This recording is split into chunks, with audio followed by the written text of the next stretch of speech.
Alright, so this is the point where I'm going to show you how to do a Fiverr session recording gig from start to finish, assuming that somebody delivers the things you need to you, all the way to when you deliver it back to them. And I'm going to time it so we can see how long it takes. My bassoon is still in its case. The only thing I had set up was my microphone, and it is plugged in, but I don't have levels set yet. I'm going to turn this timer on, and then that's when I will start. And I'll talk through the process. Sorry, the webcam mic is not going to be great, but that's because the other mics are being used for stuff. So here we go. Alright, so this is a gig that I've already done, but I wanted to use it as an example. So we have our requirements right here. We open those up. The tempo is 125 BPM. I don't have a pencil out. 125 BPM. Here is the music. So I have a bassoon play along track, and I'm going to save that into the appropriate place. I have it all kind of organized by client and project, so that's in the place I need it. And then I have the music here, which I'll download to the same folder just for ease of access. I'm just going to print that out. On Mac you can probably drop it to an iPad a little bit easier. While that's printing, I'm going to get my bassoon out.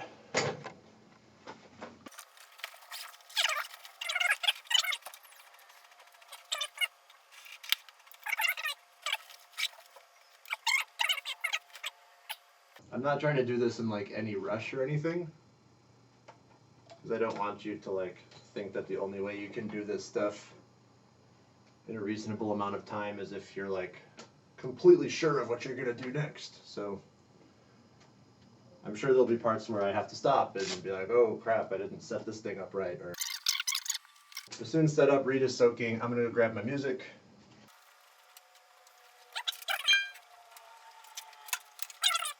Stand set up already. So what I noticed about the music right off the bat is I printed it double-sided, which is not great if you want to record, because you may have to flip a page and take that out later. But it's not looking too hard. I do want to get everything set up before I start tooting around on it. So I'm going to come back to my computer, go into Reaper. I had to open Reaper up beforehand because I had to get certain things set up to work properly.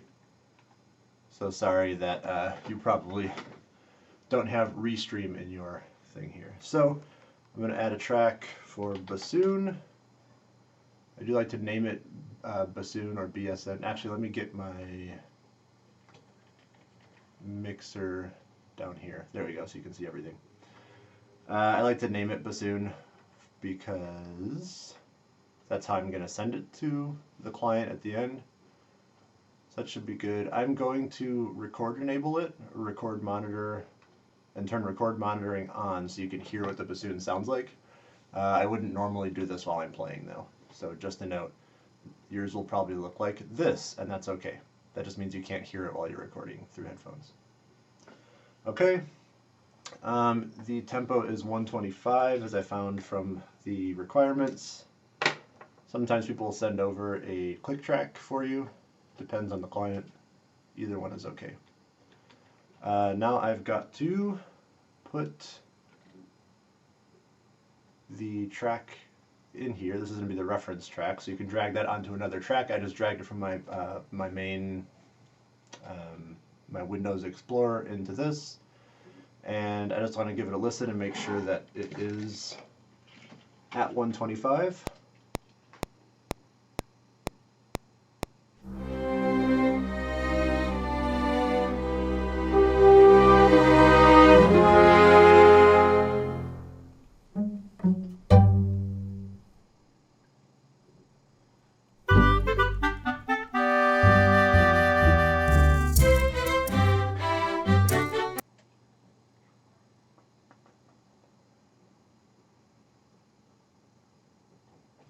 All right, so now we're going to, that's all fine. I think I'm going to do this without a click.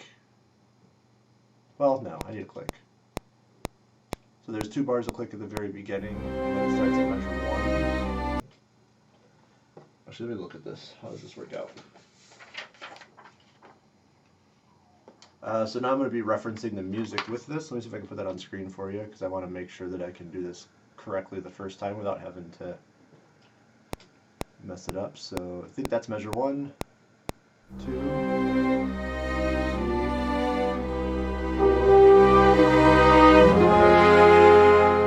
6, 7. Ba ba da ba bi ba ba.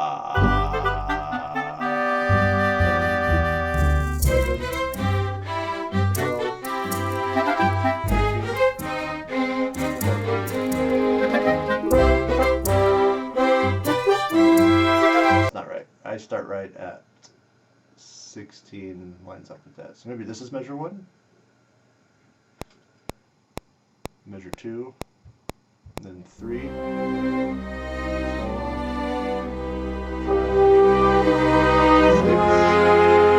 6, 7, 8,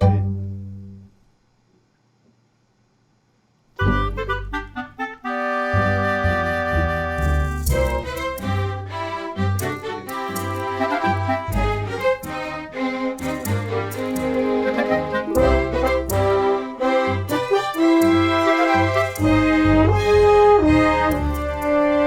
yeah, so that's, I remember this being a thing when I first did this. I don't know where this measure actually goes.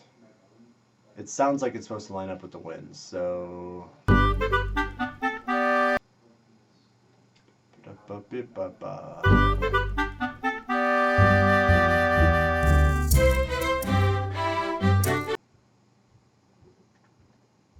Alright, well, I'm going to use my judgment on this, and I'll record it and then ask Alan later where it's supposed to go. Those things can easily be moved around if there's space.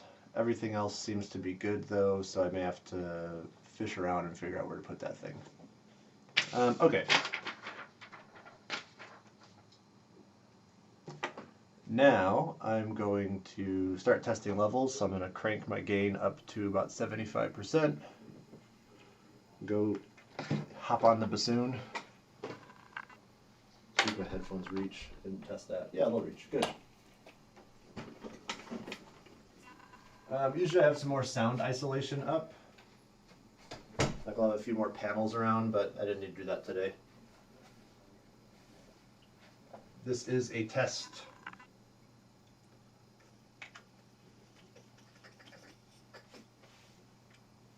Okay. So if you watched my other video, oops.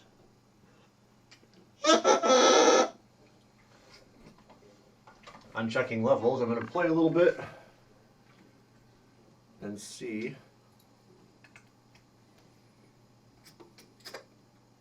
if I can get it to be average around negative 12 dB.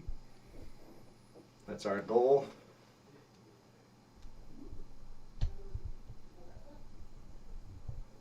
Set it up how I'm used to setting it up, about there. It'll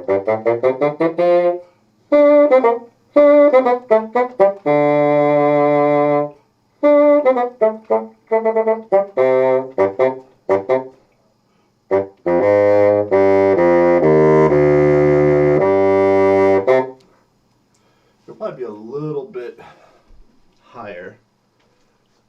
I'm sitting a little, like right at 12 if I'm playing really loud.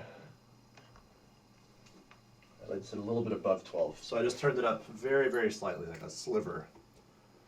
Well,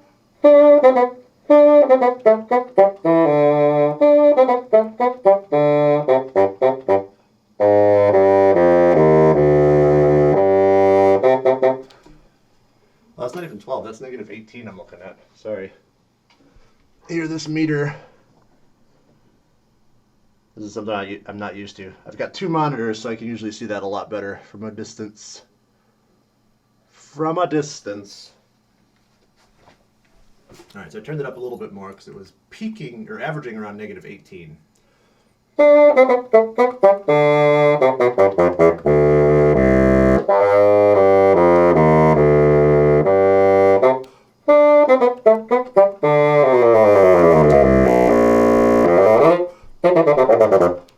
right, we are close.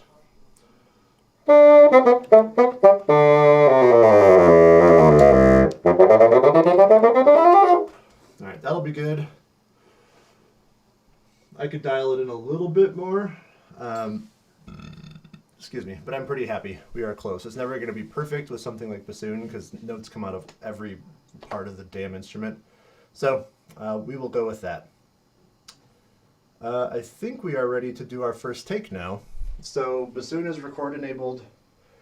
Ooh, this is the annoying part because Reaper has a nice little way of letting you record from your seat, and I like using your phone as a control surface, and I can't do that right now. So I'm gonna lean over, and actually, before I do anything else, I'm gonna save my project.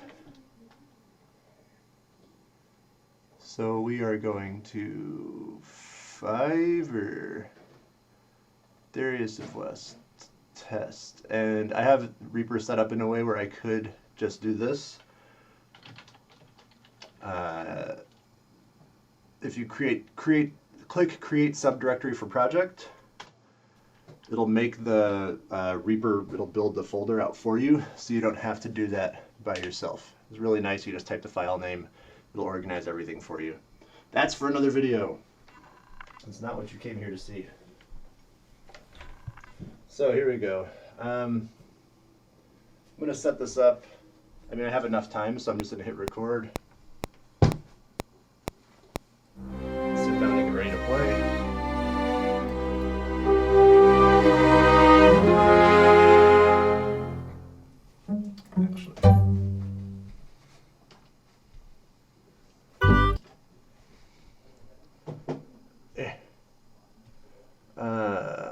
I'm going to let you see the music as well. There you go. We don't need that track anymore. Wasting time. This is why home recording is different than studio recording.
That's all for my take. And what you're hearing here is like kind of unmixed audio from the other side as well.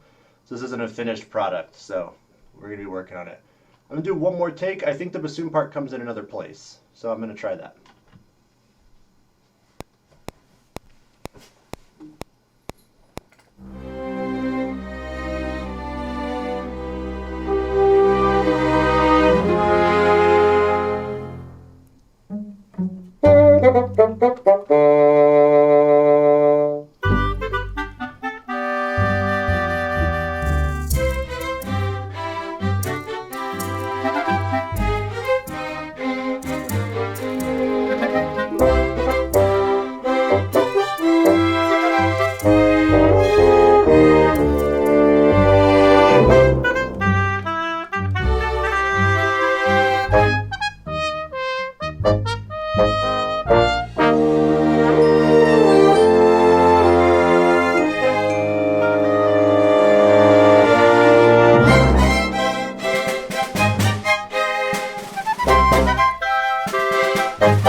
So I usually just do 2 takes.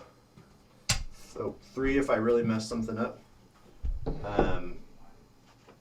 And I say usually, but there are times where I'll do like something 9 times in a row to get the perfect articulation. So that might be a little lie.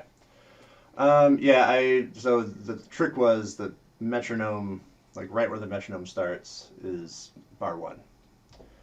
And now we got it.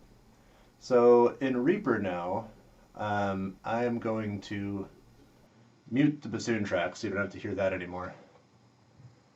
I'm going to pull these down a little bit. And sorry, this is, I'm so used to having more space on the screen, so this might be a little goofy. But we're going to listen back, make sure the bassoon sounds okay. Turning metronome off.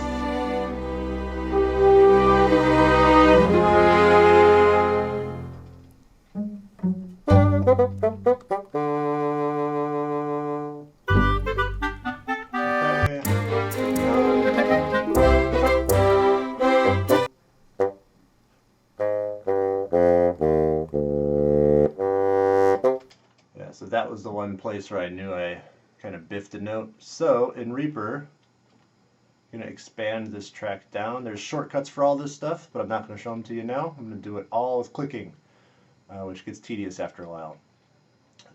You can split with the S key, and right now the grid is enabled, so it's going to snap to the grid every time I click. I don't want that. Hit S, it'll split these into 2 items, it is called.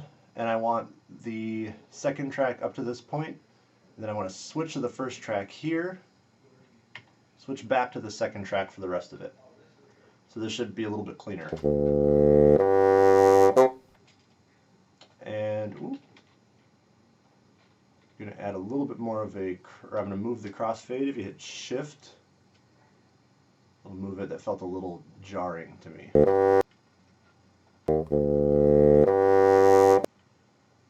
You know what? I don't like that split, so I'm going to move the split point all the way back here, holding Shift click. That works a little better to me.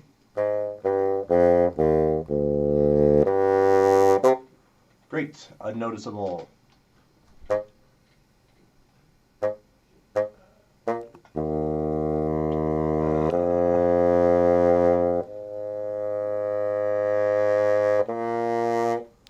Nice dynamic control. I get a sense that that's probably a little sharp.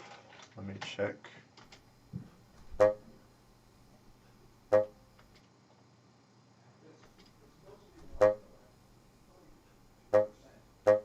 Yeah, how's this one?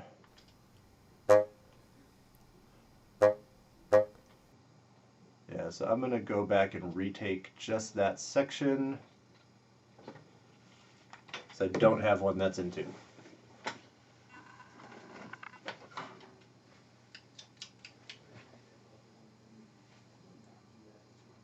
So I shouldn't have moved the microphone because now it's going to be in a slightly different place regardless of how consistent I am. So that was my mistake. Let me get that set up again real quick. These are the A flats that were a little high.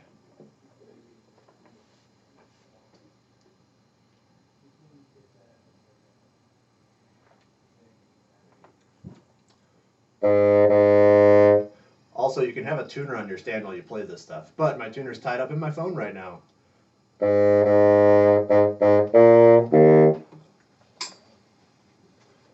right. I will unsolo the bassoon part, record, enable it again, put my headphones on, and get ready to go.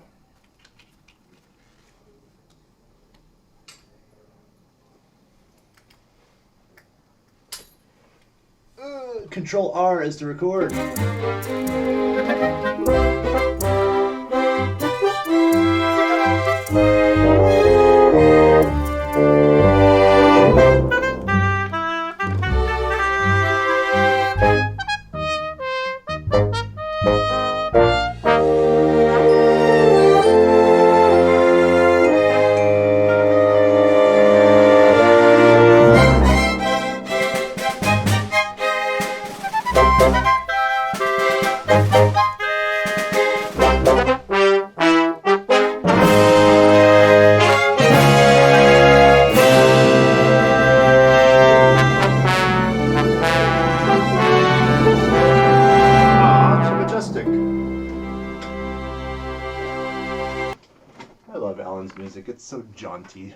All right, so I didn't need this to be number 3. That was going to be number 1. I was mainly focused on these A flats. So I'm already going to start kind of cutting out some of the spaces that I don't need.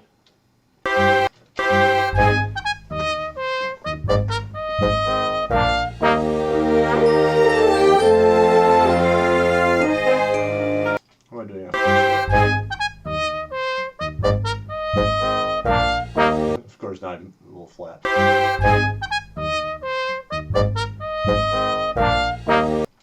Alright, so what we can do there, somebody's going to hate me for this.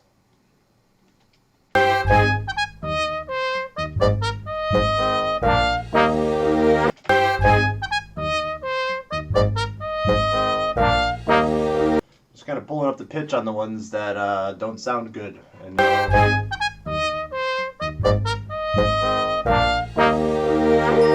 sounds better.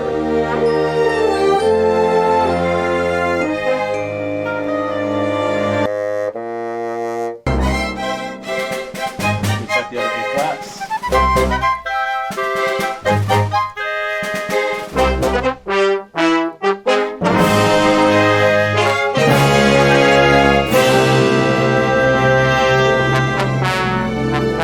Great, the rest of this sounds really nice.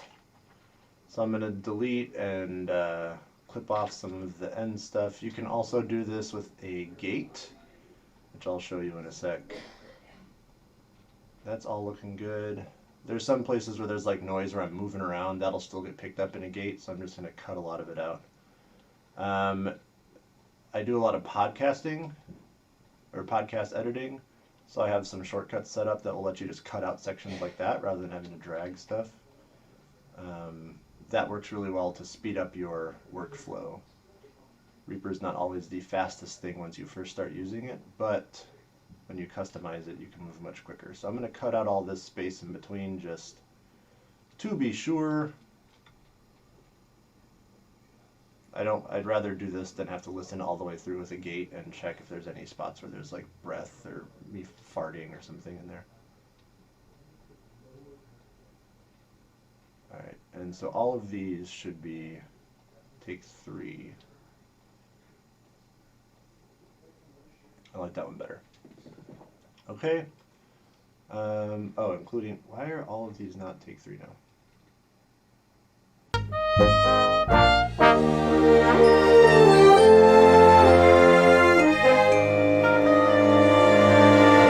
Yeah, one thing I noticed in that first one, my pianissimo is way too soft for this. If Alan wants it softer, he can do that with volume automation. I don't want it to sound weak, so I picked number 3. So now I've got all of my takes. I like to go through here and lock them. I think it's Shift-L. Yeah, my shortcut is Shift-L. So I've locked these so I can't accidentally click off of them anymore, because I do that all the time, and you will too. So okay, now this bassoon track is almost done. What I want to do now, I'm going to listen to a part like this. So I'm going to play this part and loop it, go to re-EQ, and I'm going to pull out some of the nasty frequencies. And a lot of times these live around this 300 to 500 range if you're recording in a basement like me. So the way to find like what's nasty is you loop something, you're going to grab one of these bands, pull it up, use your mouse wheel to decrease the bandwidth to like around 0.5 or something, and you're just going to scoop or scan around and try to find things that sound gross. You'll hear what I'm talking about in just a sec.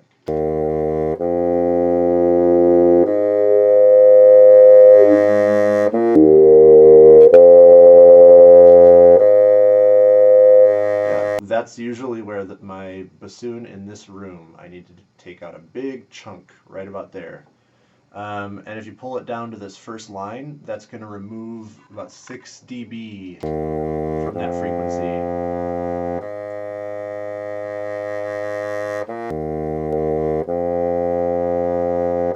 So that's with it off.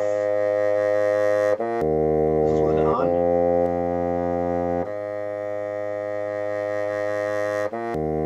So takes out some of that like nasty, muddy sound. And then I'm going to hold down the bass down here and lift up a little bit in the highs. I have this kind of set to a preset. Oh, there we go. That's my preset for this room. Although with this current setup, I'm going to pull that down a little bit more, I think. So once you find something that works for your instrument, make a preset, because then you can just click it once and you don't have to do all this. It just wastes time when you have to do this each time you open a session.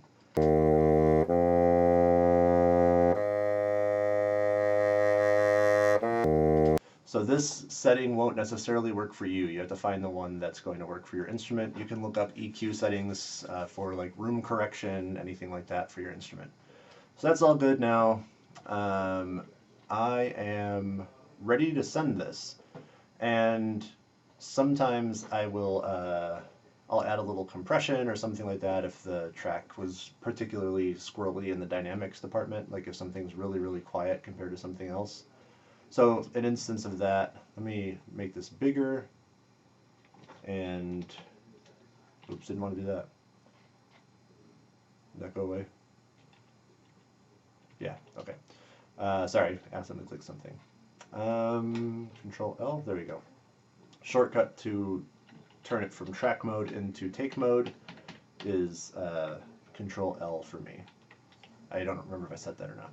So one instance of like things being a different volume in different places, like looking at this, there's a lot of difference in just the volume like here. So if it really bothered me, if it was really apparent, it doesn't sound too apparent to me. I might put a compressor on so that it'll smash the peaks down just a little bit, but it's sounding okay, it's sounding natural, so I don't mind. I'm hitting save, and now we are ready to export this file. So when somebody sends you a file, a lot of times that means that's what their session length is. So I'm going to export the stem of this. I'm not going to export this bassoon track with the backing track playing or anything like that. I'm going to export just the bassoon track. So for now we can mute the other track. That's good. And I'm going to render, sorry, not export, render from the source. Actually, let me expand this to the full window once again. There we go.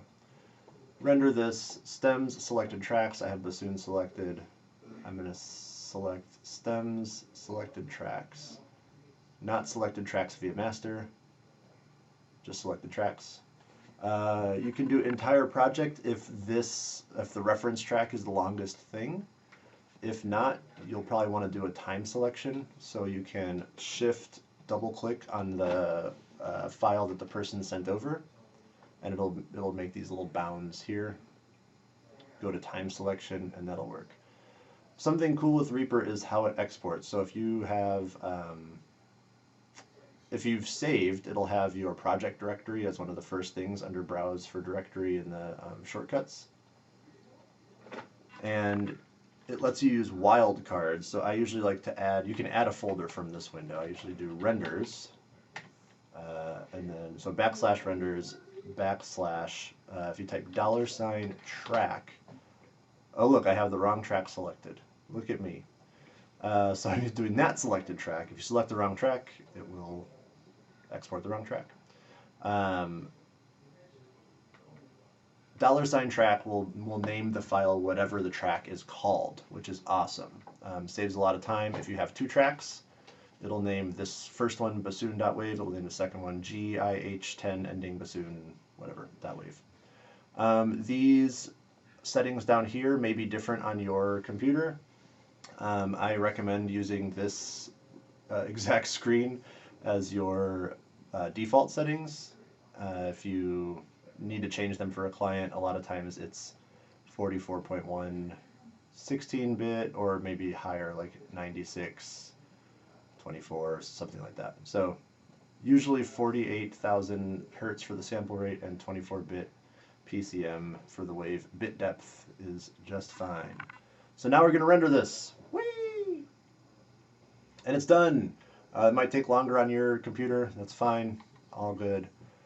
So last thing I want to do and you may not be able to hear this on your end. I don't know, because I have never had to do this on the stream. You're going to, let me get back to that project directory, find the directory where it went, and play it back and just listen one more time to make sure that it's the right thing. So you may hear silence because the bassoon doesn't play anything at first. So I'm going to kind of scan through.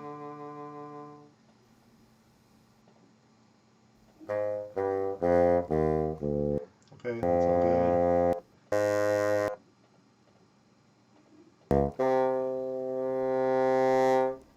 Excellent. That's the right track. Hooray!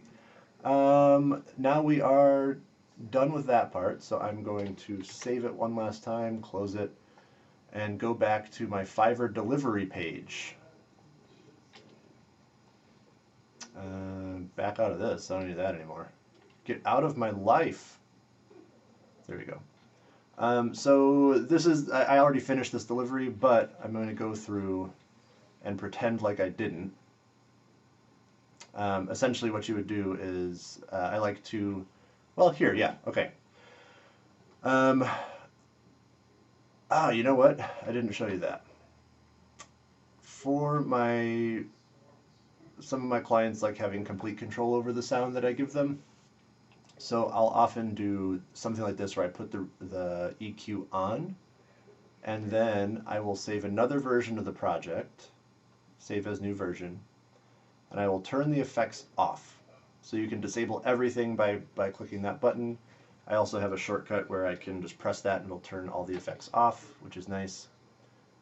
And I will render a second track. So you can use this wildcard, and I call it dry if there's no effects on it. So you can just automatically name it bassoon dry, render that, or render that. Now I've got those two files in there, and I'll tell them what I did, like really specifically. I boosted the bass, cut out some of the 300, 500 hertz range, removed muddiness.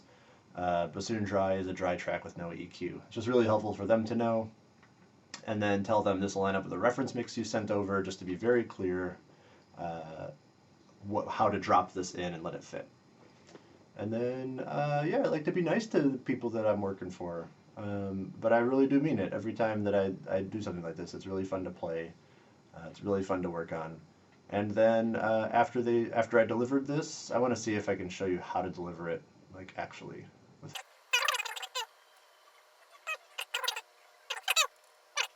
I was going to show you how to upload things. So you click on that, you go to your folder. I'm trying not to use shortcuts, which is difficult, and just click on everything. You can select both of these, hit open, and they'll be up there to deliver. You can type your message along with that, and then it'll send. It is currently uploading now, which is not what I wanted. So anyway, that's time. I would have just delivered them. And with a lot of explanation and a lot of mistakes, it took me 35 minutes to edit that. And from that project, I think I made, it was a $30 gig. Fiverr takes 20%, which is unfortunate. So I would have made, what is that? $24? So it may seem like when you're going in to record something that it's going to take a very long time. And actually, you know what? I'm not done yet. I'm going to restart the timer because I have to put my bassoon away. And then I'll wrap things up. So it may seem like these things are going to take a lot of time, and once you get a flow going and you've done a few, they become kind of not formulaic, but you know what to do. They're much easier to handle. Some projects are more difficult than others. Some people format their reference tracks differently. So you might get somebody who, actually, bring the bassoon over here.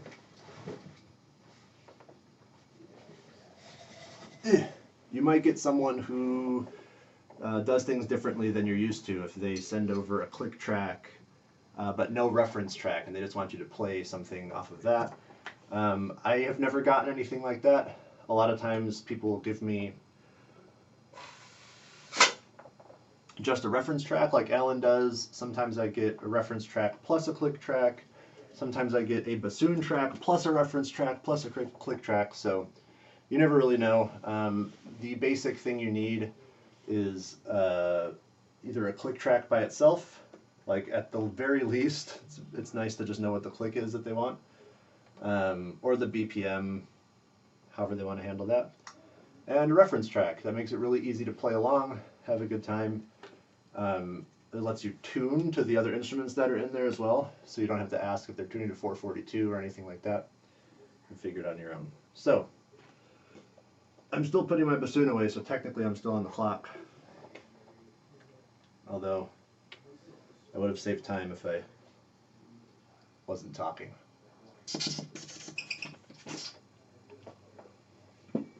But this is very fun stuff, and I hope you all find the joy in it as well. Finding clients that are regular and consistent is always nice, and I have a few of them from Fiverr. Alan is one of them, and I've enjoyed working with him over the past 3 years at this point.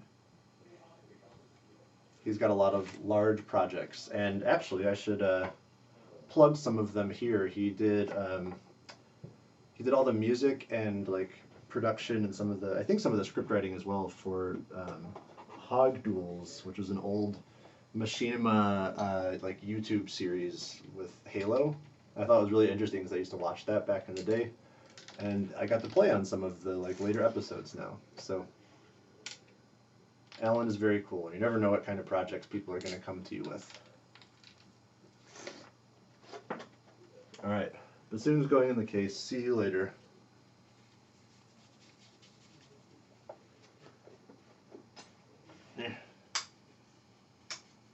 Come on.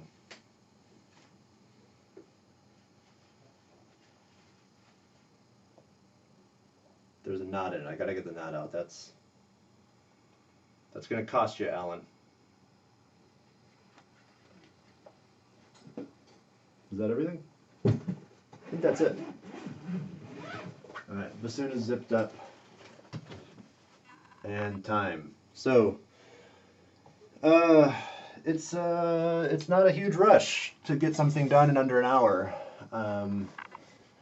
And if this were a little bit longer, I would have made more. I don't know that it would have taken me significantly more time to do. But the setup time takes a while. If you're able to leave things set up and get project templates, get effects templates, like all of those template things worked out, it goes even faster. So a lot of the like editing workflow, I was slowed down by having to like click and move things when I really just wanted to use all my shortcuts to get through there. That takes time, but as you can see, even without using all of the shortcuts, we can still get it done in under an hour. So that is how you go from start to finish working as a remote session musician on Fiverr. And that applies to other sites as well. A lot of people work in the same way when they're doing remote stuff. So I think that's it. I'll see you back on my website.